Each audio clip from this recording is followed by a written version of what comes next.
ظاہر ہے کہ جس طرح مرتب اور جلسے اس طرح آج کل ہوتے ہیں،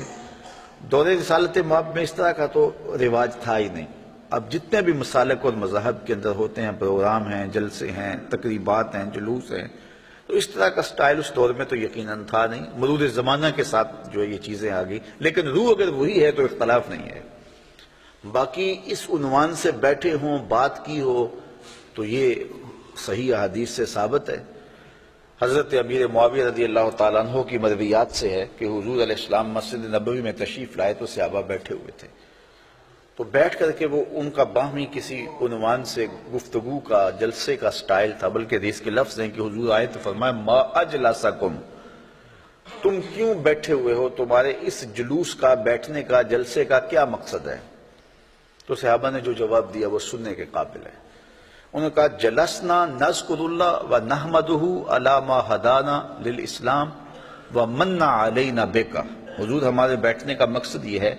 کہ ہم اللہ کی حمد بول رہے ہیں، اس کی ثنا کر رہے ہیں، اس کا شکریہ ادا کر رہے ہیں اس بات پر کہ اس نے ہمیں ہدایت اسلام دی اور آپ کی صورت میں ہمارے اوپر کرم فرمایا، وَمَنَّ عَلَيْنَا بِكَ، آپ کی صورت میں ہمارے اوپر کرم کیا۔ اور اگر اس کو حضرت حسان بن ثابت کے لہجے میں دیکھنا چاہو تو ان کے صریح لفظ یہ ہیں مَنَّ عَلَيْنَا رَبُّنَا أَن بَعَثَ فِينَا مُحَمَّدًا صلی اللہ علیہ وسلم، ہمارے رب نے ہمارے اوپر احسان کیا ہے کہ محمد عربی عطا کر دی۔ اور اگر اس کا اردو میں منظوم ترجمہ چاہو تو یہی ترجمہ ہوگا فضل رب العلا، اور کیا چاہیے، مل گئے مصطفیٰ، اور کیا چاہیے۔ من علینا ربنا ام بعث فینا محمد، تو انہوں نے کہا کہ ہم اس پر اللہ کا شکریہ ادا کر رہے ہیں کہ اللہ نے آپ کی صورت میں ہمارے اوپر احسان کیا ہے۔ جب صحابہ نے یہ بات کہی تو حضور مسکرا کے گزر جاتے، کہتے کہ اچھا کام ہے، اور اگر اچھا نہیں تھا تو روک دیتے، لیکن حضور فرمایا کیا صحابہ تم اس بات پہ قسم اٹھا سکتے ہو کہ اسی لیے بیٹھے ہو؟ تو صحابہ کو حیرت تو ہوئی ہوگی کہ اس بات پر قسم لینے کا کیا مقصد ہے، لیکن حضور نے کہا تو انہوں نے برجستہ عرض کی حضور ہم اللہ کی قسم اٹھا کے کہتے ہیں اسی لیے بیٹھے ہو۔ حضور نے باقاعدہ حدیث میں آتا ہے، مسلم کی روایت ہے، سنن نسائی میں ہے، باقی کتب حدیث میں ہے، حضور علیہ السلام نے ان سے قسم مانگی، مجھے قسم دو کہ تم اسی لیے بیٹھے ہوئے ہو۔ تو صحابہ نے عرض کی حضور ہم اللہ کی قسم اٹھا کے کہتے ہیں ہم اسی لیے بیٹھے ہیں۔ تو حضور نے قسم مانگی ان سے، اور انہوں نے سب نے باقاعدہ قسم دی، ہم اللہ کی قسم اٹھاتے ہیں، ہم اسی لیے بیٹھے ہیں کہ آپ کی صورت میں اللہ نے جو ہمارے اوپر انعام کیا ہے اس پر اللہ کا شکر ادا کر رہے ہیں۔ تو جب صحابہ سے باقاعدہ حضور نے قسم لے لی اور انہوں نے قسم دے دی تو حضور علیہ السلام نے فرمایا صحابہ میں تم سے جو قسم لی ہے وہ کسی تہمت کی بنیاد پر نہیں لی، کوئی شک نہیں تھا تمہارے قول کی صداقت پر کہ میں نے قسم سے تصدیق چاہی ہو، بلکہ ماجرا کچھ اور تھا، اور وہ کیا تھا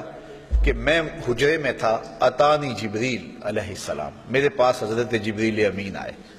تم باہر بیٹھ کے مجلس کر رہے تھے اور میں حجرے میں بیٹھا ہوا تھا، اتانی جبریل علیہ السلام،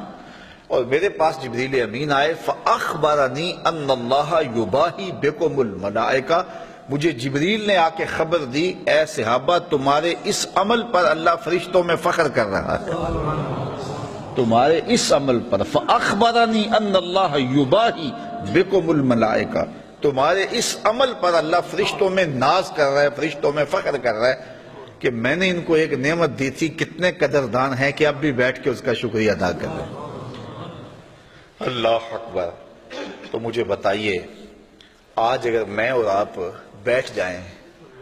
اور جمع ہو جائیں، چلو بیٹھنے کی جگہ پر چراغاں بھی کر لیں، نیچے اچھی چٹائیاں بھی بچھا لیں، اب اتنی آوازیں نہیں ہیں کہ زور سے بول کر آخری شخص تک آواز پہنچائی جائے، چلو سہولت کے لیے لاؤڈ سپیکر بھی لگا لیں، کوئی دور و نزدیک سے لوگ آئے ہیں ان کے لیے کوئی کھانے کا، شیرینی کا انتظام بھی کر لیں، تو اس میں کیا قباحت ہوگی؟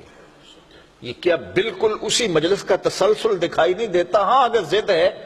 تو اس پر بڑی باتیں کی جا سکتی ہیں اور کی بھی جاتی ہیں، لیکن اگر ضد نہیں ہے، انصاف کی نظر سے دیکھا جائے تو اگر اسی عنوان سے میں بیٹھ جاؤں اور آپ بیٹھ جائیں اور ہم جو ہے وہ اپنے رزق سے اس کے لیے کوئی دوستوں کے لیے اہتمام بھی کھانے کا کر لیں اور حضور علیہ السلام کی سیرت کو عنوان چھیڑ لیں، فضائل و مناقب کی باتیں کر لیں، تو اس میں کوئی قباحت نہیں ہوگی۔